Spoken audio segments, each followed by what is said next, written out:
bayaanka ka soo baxay dawladaha Maraykanka iyo Ingiriiska waxa uu xambaarsanaa dhowr jumladood oo muhiim ah oo marka la isku wada geeyo guul ah filla Soomaaliya cadaadisna saaraya mucaaradka oo sida muuqata Maraykanka uu ku soo koobay madaxda maamul goboleedyada iyo mucaaradka Maraykanku wuxuu wali rasmi ahaan u aaminsan yahay Maxamed Cabdullaahi Farmaajo inuu yahay madaxweynaha sharciga ah ee Soomaaliya taasoo dhaawac ku ah mowqifka mucaaradka oo ah in Farmaajo uu yahay muwaadin caadi ah oo u tartamaya xilka madaxweynaha Soomaaliya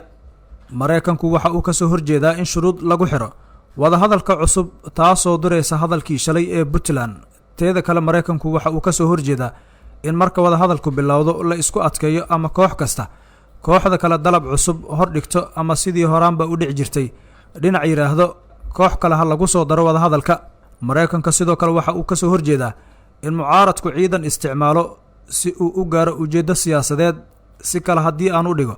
Maraykanku waxa uu ka soo horjeedaa laba ciidan oo kala taageeraya mucaaradka iyo muxaafadka inay xamar isku hor fadhiyaan inta wada hadalka socdo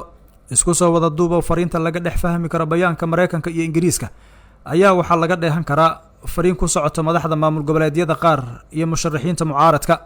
madaxweyne Maxamed Cabdullaahi Farmaajo sidaan ula hadleynay annaga oo Maraykan ah iyo cadaankii kale ee Yurub waxa uu ka noqday mowqifkiisii muddo kororsiga ahaa marka idinkana waxa idinla gudboon sidii aad u hirgelin lahaydeen heshiiskii 17 September si bilo kadib wadanka doorasho uu aado laakiin ogaada inaan aqbaleynin ku adkeen dambe sidaas waxa yiri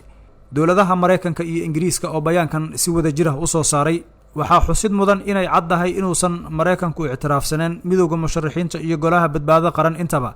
sababtoo ah labadaasi qolo midna kuma xusin bayaankooda taasina waxay cadeynaysaa inuusan Maraykanku aaminsaneen in labadaasi kooxood